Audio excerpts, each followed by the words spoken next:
Soy David Páramo y mi palabra es en firme.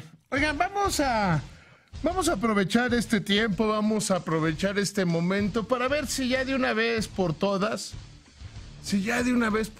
superamos uno de los grandes traumas nacionales. El trauma del tipo de cambio. Estamos muy traumados como país. Tenemos gravísimos problemas como sociedad y le damos de pronto al tipo de cambio unas atribuciones que no tiene, que no puede tener, que no debe tener. Piénselo. Hay quienes creen que la bondad o maldad de una administración pública como en México tiene que ver con el nivel de tipo de cambio. ¿Cuántos memes, cuántas gráficas, cuántas comparaciones vio usted de, miren, esto pasaba en la época de Calderón, esto pasaba en la época de Peña, esto pasaba y una y otra comparación? Como si la bondad y la maldad del tipo de cambio de una administración estuviera en el nivel de tipo de cambio. ¿Cómo? Si la depreciación de una moneda fuera necesariamente malo. ¿Cómo? Hay algunos que le tratan de dar poderes mágicos, poderes absurdos y ridículos al nivel de tipo de cambio en el análisis de la realidad. Empecemos por el origen de este mito, porque se trata de uno de estos grandes mitos y mentiras de la economía mexicana.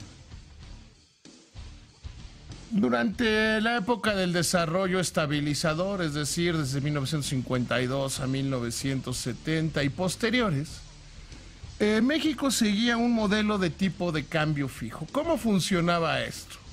Bueno, pues en esa época las decisiones económicas se tomaban en Palacio Nacional. El secretario de Hacienda básicamente hacía lo que le recomendaba y hacía lo que el presidente quería. El Banco de México no era autónomo.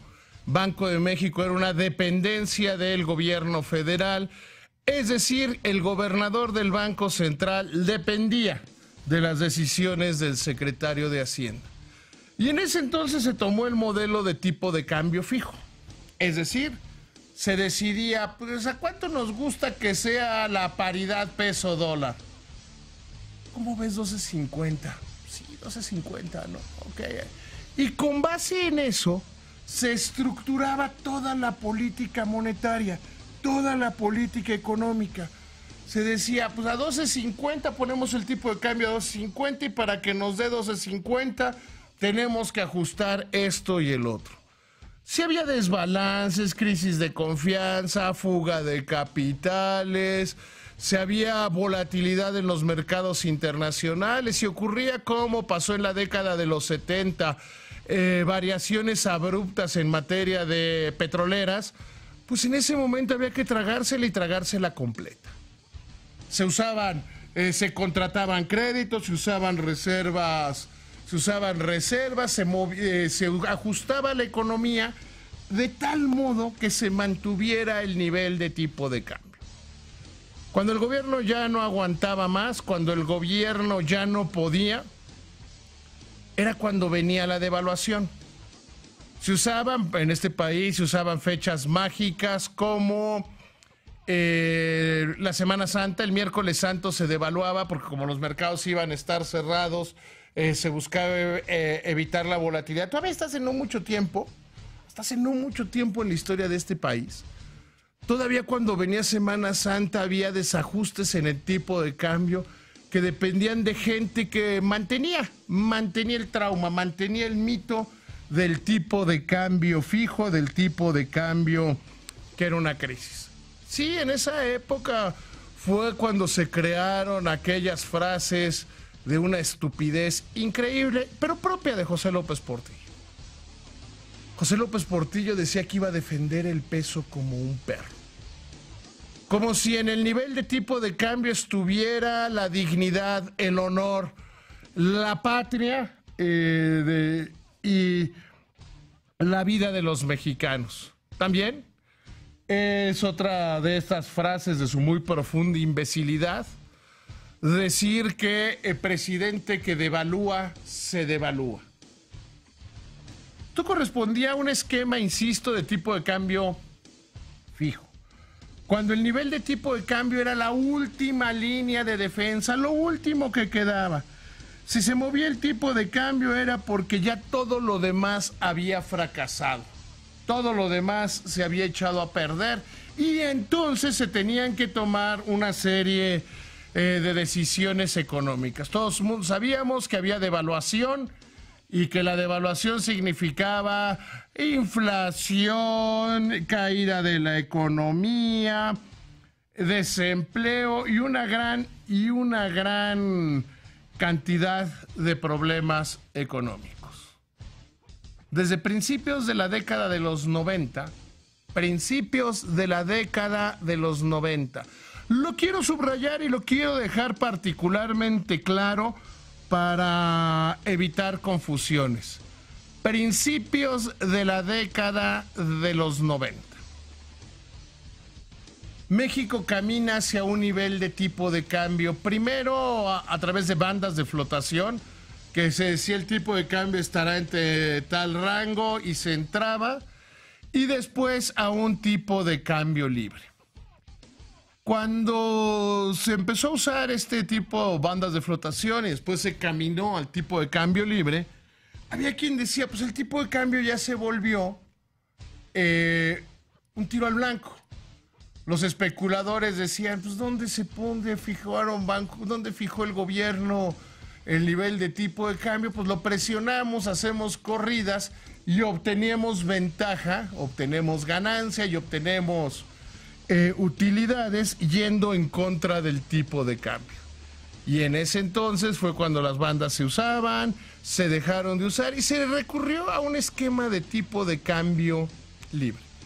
El tipo de cambio libre pasa de ser que el nivel del tipo de cambio es la última línea de defensa a la primera, a un amortiguador, a que el tipo de cambio se va ajustando a las realidades nacionales, se va ajustando a las necesidades del país. Agustín Carstens, incluso fue aquí en estos micrófonos, usó por primera vez públicamente aquella expresión para definir qué era el tipo de cambio fijo. El tipo de cambio fijo era como mojar la brocha para pintar una casa y mover toda la casa, ir moviendo la casa donde estaba la brocha. Tipo de cambio libre, el tipo de cambio flexible, es aquel en el cual lo que se mueve es la brocha y no la casa.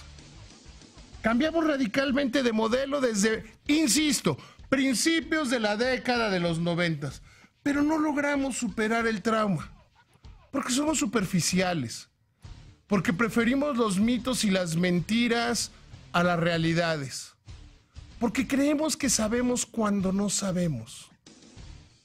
Yo de pronto escucho a gente hablar en materia económica o en materia de muchos temas que solo repiten mitos, frases hechas, lo que parece que oyeron de sus abuelos o de sus padres.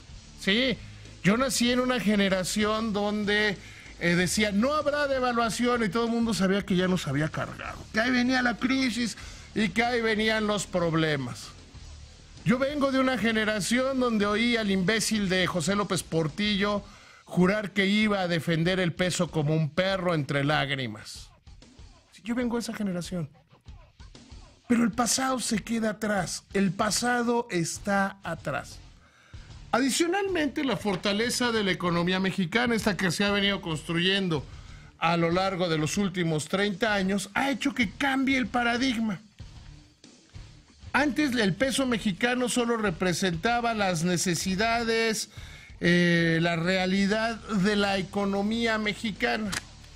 El peso, gracias a la apertura comercial, gracias a la solidez de las finanzas públicas, se ha convertido en una moneda de referencia. Hace unos días veía un artículo que citaba Francisco Gil Díaz, quien fuera secretario de Hacienda, donde decía sobre la operación de dólares, que resulta que hay dólares que se operan, dólares estadounidenses que se operan por todo el mundo y que es financiar al gobierno de los Estados Unidos a una tasa cero por las operaciones de dólares. Algo similar pasa con el peso. El peso se mueve más como una divisa que como la moneda de México, como una reserva de valor de los mercados emergentes y no tanto como la moneda solo del país. ¿Esto es bueno? Sí, porque somos la sexta moneda más usada en el mundo. ¿Esto es bueno? Sí, porque es un depósito de valor. Esto es bueno también porque habla del reconocimiento y la solidez que se tiene sobre otros mercados emergentes. Si alguien va a entrar a hacer operaciones en Turquía, en Grecia, en Brasil, en Nueva Zelanda, se cubre con pesos porque tienen suficiente liquidez, porque son un depósito adecuado de valor y con ellos opera. 7 de cada 10 pesos que se operan en el mundo no tienen que ver con México.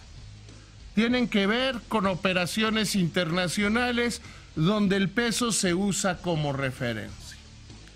Así las cosas, hablar del nivel de tipo de cambio y decir que es la bondad o la maldad de la economía nacional es, sin lugar a dudas, sin discusión, un absurdo.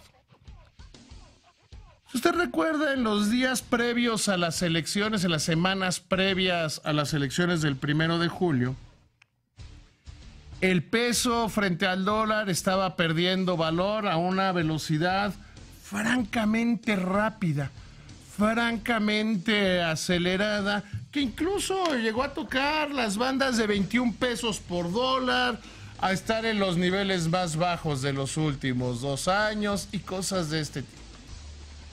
Y había quienes, quizá en una mezcla del desconocimiento o quizá en una mezcla de mala fe, que decían, no, esto demuestra el temor que los inversionistas le tienen a Andrés Manuel López Obrador. No, esto demuestra la fuga de capitales de la economía mexicana. Sí, un discurso ochentero, un discurso absurdo. Marcelo Ebrard, que en algún momento tuiteó, esto no tiene que ver con el tipo de cambio, y tenía razón, no tenía que ver con las elecciones mexicanas, no tenía que ver absolutamente con esto. Tenía, como yo lo dije en este programa de radio, en los programas de televisión que hago en Grupo Imagen, tenía que ver única y exclusivamente con las operaciones internacionales. La guerra comercial de los Estados Unidos con el mundo, los problemas con el precio del petróleo, la tensión en Siria, el no tener un acuerdo, el salirse del acuerdo nuclear de los Estados Unidos con Irán. No tenía, en suma, que ver con la economía mexicana. Y de hecho, yo se los planteaba y les hacía las gráficas, cómo el peso se mueve en relación, se mueve en concordancia con las principales divisas internacionales, y si todas las principales monedas del mundo van en un lado, el peso va en el mismo sentido. Porque, insisto, se trata de una moneda de un gran depósito de valor. A raíz de la victoria de Andrés Manuel López Obrador en las elecciones, surgieron los del lado contrario. No, la apreciación del peso tiene que ver, se explica y se fundamenta en la confianza de los inversionistas internacionales en las políticas de Andrés Manuel López Obrador. Bla, bla, bla y otra vez bla. Tan no era cierto que estaba en niveles de 21, como no es cierto por López Obrador, como no es cierto que hoy, lo acabo de verificar, esté en 19.07 por la confianza en López Obrador. Tiene que ver otra vez con la economía internacional, tiene que ver una vez más con lo que sucede en los Estados Unidos, cosas como el incremento de la inflación en los Estados Unidos, que no está viniendo acompañado de productividad. Ya le mencionaba la guerra comercial ya le mencionaba los temas del precio del petróleo. Con eso tiene que ver. Si mañana el López Obrador, perdón, no, si el viernes López Obrador tiene una muy buena reunión con los representantes del gobierno de los Estados Unidos, el movimiento en el tipo de cambio va a ser marginal. Si tiene una mala reunión, el movimiento también va a ser marginal. Porque el peso es una moneda que va en una línea y en una liga total y absolutamente diferente. Pero si Donald Trump y los chinos se arreglan, va a haber movimiento, pase lo que pase con la reunión del viernes. Tenemos que acostumbrarnos a esa realidad, tenemos que entender, tenemos que tener muy claro, tenemos que olvidarnos de una vez por todas de esa relación entre la bondad o maldad de un gobierno únicamente con el tipo de cambio. Cuando 7 de cada 10 pesos se operan fuera del país, significa, a no dudar, sin discusión, sin hacer ningún drama, que lo que pase en la economía interna es de menor magnitud, es de menor importancia a las conductas económicas internacionales. Así las cosas. Si alguien le dijo durante las elecciones, que yo no leí, no oí, no vi a nadie serio decir que se iba a ir a 25 pesos por dólar, le mintió. Si alguien le dice que gracias a López Obrador va a bajar a niveles, yo lo veo 17 altos, 18 bajos, en el corto plazo, también le está mintiendo. Entonces, hoy lo que lo invito es a que usted se desprenda de ese trauma. Entender que a veces el nivel de tipo de cambio responde a otras realidades. Países como China, países como los Estados Unidos en esta administración, están buscando tener una moneda depreciada frente a las demás divisas del mundo para fomentar sus exportaciones. México es un país más exportador que importador. Solo, absolutamente solo, 13% o menos de los productos que se consumen en México están directamente vinculados al tipo de cambio. Aunque les duela a los chairos, hay muchos mexicanos que viven y mueren en pesos, que nunca tienen que ver con los dólares. Tener un tipo de cambio depreciado, insisto, favorece a las exportaciones. Lo que no favorece absolutamente a nadie es seguir haciendo análisis desde la fe, desde la creencia. Desde a mí se me ocurre, yo pienso que como soy AMLover, explico el tipo de cambio de esta manera. ¿Qué pasa si mañana se da la vuelta? ¿Qué pasa? ¿Las explicaciones no van a alcanzar? ¿O va a buscar otro pretexto? Seamos claros, seamos sensatos. El análisis no depende de nuestras filias y nuestras fobias. Depende de la inteligencia, de la buena información. Y si usted quiere estar bien informado, apréndase esto. 7 de cada 10 pesos se comercian fuera del país. Importan más los hechos externos que los hechos internos. Esta es mi palabra y es el firme.